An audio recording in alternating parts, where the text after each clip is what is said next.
Interest rate cut debate.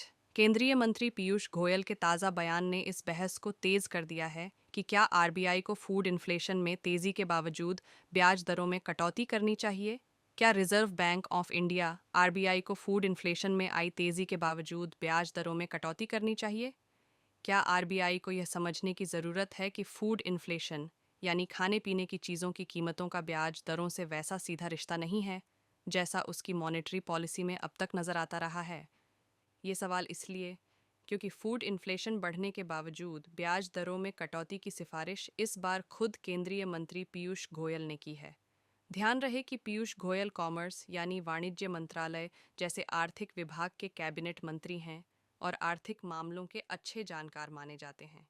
इसलिए उनके एक ताज़ा बयान ने अचानक ही इस बहस को तेज़ कर दिया है कि क्या आरबीआई को ब्याज दरें तय करते समय फूड इन्फ्लेशन पर फोकस करने की मौजूदा रणनीति पर नए सिरे से विचार करना चाहिए।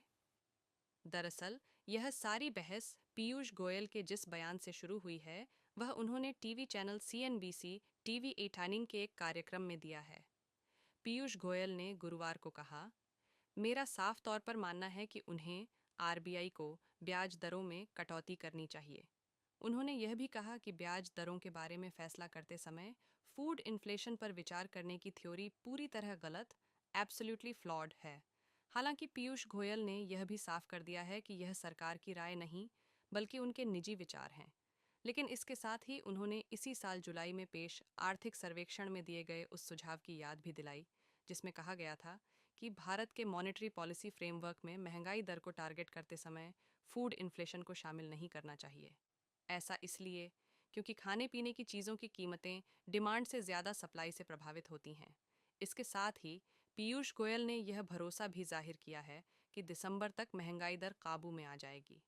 पीयूष गोयल का ये बयान इसलिए महत्वपूर्ण है क्योंकि हाल ही में जारी आंकड़ों के मुताबिक अक्टूबर 2024 में देश की खुदरा महंगाई दर रिटेल इन्फ्लेशन बढ़कर 6.2% पर पहुंच गई है, जो पिछले 14 महीनों का सबसे ऊंचा स्तर है। इससे पहले सितंबर 2024 में खुदरा महंगाई दर 5.5% रही थी। मंगलवार को जारी इन आंकड़ों के मुताबिक फल सब्जियों और खाद्य तेलों की कीमतों में आया उछाल खुदरा महंगाई में आई तेज़ी की प्रमुख वजह है। रिटेल इन्फ्लेशन में आई इस तेज़ी की वजह से आरबीआई द्वारा आने वाले कुछ महीनों में ब्याज दरें घटाए जाने की संभावना बहुत घट गई है। अर्थव्यवस्था की रफ्तार धीमी पड़ने की आशंकाओं के बीच इसे इकोनॉमिक ग्रोथ के लिए अच्छा संकेत नहीं माना जा रहा है। आरबीआई के लिए सरकार ने खुदरा महंगाई दर को 4% तक सीमित रखने का टारगेट दिया है। इसके ऊपर नीचे 2% का टॉलरेंस लेवल भी घोषित है, यानी आरबीआई के लिए इन्फ्लेशन को 2 से 6% के बीच रखना ज़रूरी है। इस हिसाब से अक्टूबर की महंगाई दर टारगेट ही नहीं, टॉलरेंस लेवल से भी ज़्यादा है। जाहिर है, ऐसे में दिसंबर में होने वाली मॉनेटरी पॉलिसी कमेटी एमपीसी की अगली बैठक के दौरान ब्याज दरों में कटौती की उम्मीद नहीं की जा रही।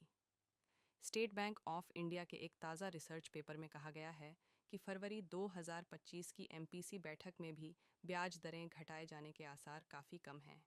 रेटिंग एजेंसी क्रिसिल का भी मानना है कि ब्याज दरों में कटौती मौजूदा वित्त वर्ष के आखिरी दिनों में ही हो सकती है।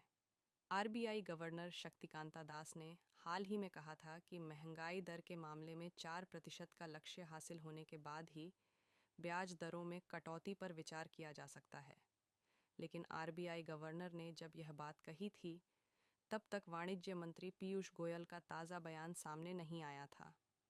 पीयूष गोयल ने भले ही ब्याज दरों में कटौती के लिए फूड इन्फ्लेशन को नज़रअंदाज करने का बयान निजी हैसियत से दिया हो, लेकिन उन्होंने यह दलील जिस तार्किकता के साथ पेश की है उससे उनकी बात में काफ़ी वजन आ गया है।